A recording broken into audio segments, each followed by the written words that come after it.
इधर जनकपुर से निमंत्रण आया है विश्वामित्र जी को कि सीता का स्वयंवर है, धनुष यज्ञ है। ले जाना चाहते हैं गुरुजी, पर यदि राम जी से कहते कि जनकपुर का निमंत्रण है, चलो स्वयंवर है, हो सकता ना जाएं। क्यों? गुरुजी पता नहीं अयोध्या में निमंत्रण है या नहीं है। हाँ, बिना निमंत्रण के कैसे जाएं? तो गुरुजी ने ये नहीं कहा, गुरुजी ने कहा राम क्या, एक यज्ञ तो संपन्न कर दिया, एक यज्ञ और पूरा करना है, चलें। राम जी ने हाथ जोड़ के कहा गुरुजी आपकी आज्ञा सिरोधार्य, आप आगे आगे हम पीछे पीछे, चलिए। चल दिए तुरंत। और निमंत्रण की यदि बात करें ना, तो संभवतः आपने विद्वानों से सुना होगा, दोनों बातें हैं। पहली बात यह है कि जनक जी ने निमंत्रण भेजा, और दूसरी बात यह है कि निमंत्रण नहीं भेजा। हाँ, संत कहते हैं निमंत्रण भेजा पर राम लक्ष्मण नहीं है, तो दशरथ जी दुखी हैं इसलिए नहीं गए। हाँ, और दूसरा संत विद्वान कहते हैं निमंत्रण बिल्कुल नहीं भेजा, जबकि पक्के मित्र हैं। हाँ, जनक जी और दशरथ जी, निमंत्रण नहीं भेजा। क्यों नहीं भेजा? तो जनक जी ने डर के कारण निमंत्रण नहीं भेजा। कौन सा डर? दो घटनाएं संत सुनाते हैं। पहली, एक बार जनक जी शिकार पर गए हैं, शिकार का पीछा करते करते अयोध्या की सीमा में आ गए, साथ में उनके भाई हैं। अब शिकार को बाण मारा, शिकार तो भाग लिया, बाण लगा गाय को, गाय मर गई। कांप गए जनक जी कि दशरथ जी के राज्य में। तुरंत हाथ जोड़ के बैठ गए, अपने भाई को भेजा कि राजा को समाचार दे दो दशरथ जी को। अब दशरथ जी के पास गए जनक जी के भाई, उस समय दशरथ जी गुरु जी के पूजन के लिए जा रहे थे। स्वागत किया, क्या बात है? बोले मैं आपको कुछ बताना चाहता हूं, कुछ समस्या हो गई है। तो दशरथ जी ने कहा देखिए अभी तो मैं गुरु जी के दर्शन करने जा रहा हूं, आपकी समस्या। आवाज लगाई, ए भाई इधर आओ। हाँ, एक सफाई कर्मी झाड़ू लगा रहा था, उसे बुलाया, वो दौड़ के आया, जी महाराज देखो इनकी समस्या क्या है, सुलझाओ। अब वो चक्कर में ये झाड़ने वाला क्या समस्या सुलझाएगा? हाँ, पर दशरथ का आदेश। लेकर गए कि बताया कि जनकपुर के राजा जनक जी मिथिला के गो हत्या हो गई है, यह समस्या है। क्या किया उस झाड़ने वाले ने? जल का सिंचन अपने ऊपर किया, जलपान किया, हाथ में जल लिया, और बस इतना कहा है, अयोध्या के प्रतापी राजा, धर्मात्मा, संतों के मानने वाले, गुरु के भक्त, भगवान के परम भक्त, अत्यंत धार्मिक, ऐसे हमारे राजा, प्रजा का संतान की भांति पालन करने वाले महाराज दशरथ, उनका अन्न मैंने यदि खाया है, हे गाय जीवित हो जा। और जल का सिंचन किया, और जैसे ही जल छिड़का वो गाय जीवित हो गई। पहली घटना। दूसरी घटना, श्राप बस एक राजा का बेटा गधा बन गया विवाह के बाद। तो उसकी पत्नी उसे लेकर राज्य छोड़कर अन्यत्र चली गई, एक दूसरे राज्य में मेहनत मजदूरी करती, अपने पति जो गधे के रूप में है श्राप के कारण, उसका पेट भरती, खुद दिन काटती। एक दिन रानी की नजर पड़ी तो रानी ने बुलाया, बेटी तुम सभ्य घर की कोई राजकुमारी लगती हो।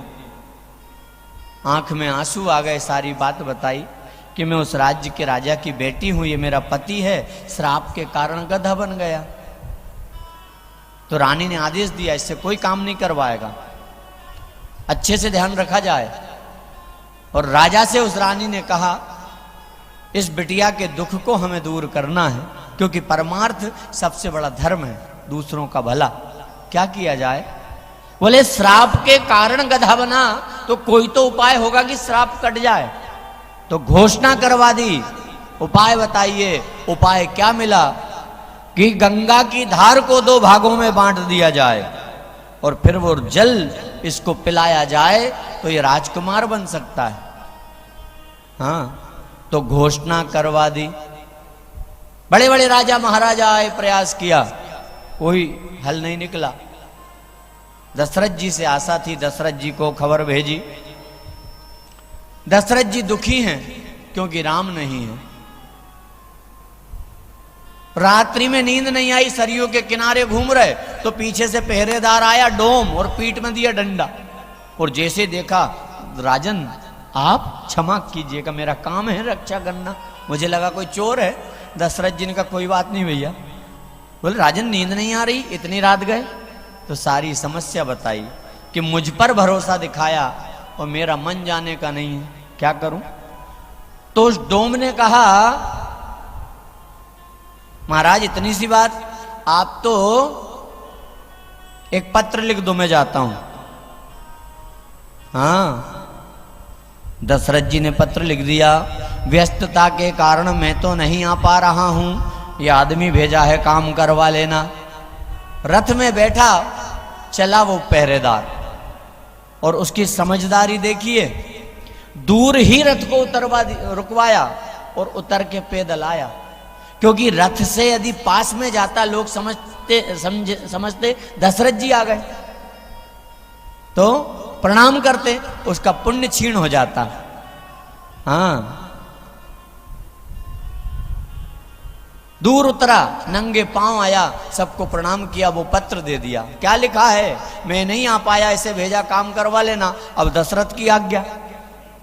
क्या काम है? बोले गंगा की धार को 2 भागों में बांटना है।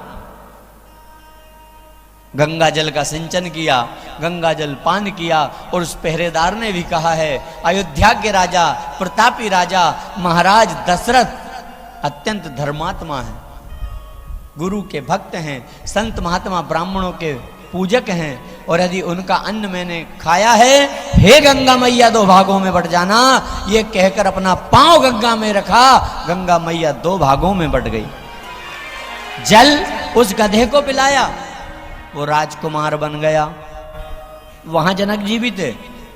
हाँ, तो जनक जी ने जब सीता जी के विवाह की बात आई, विचार किया कि निमंत्रण भेजा, हाँ, खुद आ गए तो भी ठीक, हाँ, और खुद नहीं आए और किसी झाड़ने वाले से, किसी पहरेदार से कह दिया जा रहे धनुष तोड़ के आ, तो मेरी बिटिया का क्या होगा? तो संत कहते हैं निमंत्रण नहीं दिया, जो भी कारण रहा हो, राम लक्ष्मण गुरु विश्वामित्र जी के साथ चल दिए। रास्ते में अहिल्या आश्रम। गुरुजी ये कौन है? राम जी सब जानते हैं, फिर भी सारी कथा सुना डाली गुरुजी ने। राम ये आपकी प्रतीक्षा में है, हाँ, आपकी चरण रज चाह रही है। अब राम जी कैसे पैर स्पर्श करें, प्रश्न आता है। तो राम जी ने चरण स्पर्श नहीं किया, पैर, राम जी ने तो थोड़ा सा अपना चरण उठाया, एक हवा का झोंका आया और राम जी के चरण की रज उस हवा से के सहारे अहिल्या को स्पर्श कर गई। अहिल्या सुंदर नारी बन गई, पति लोक को गई हैं। बोलिए रामचंद्र भगवान की जय।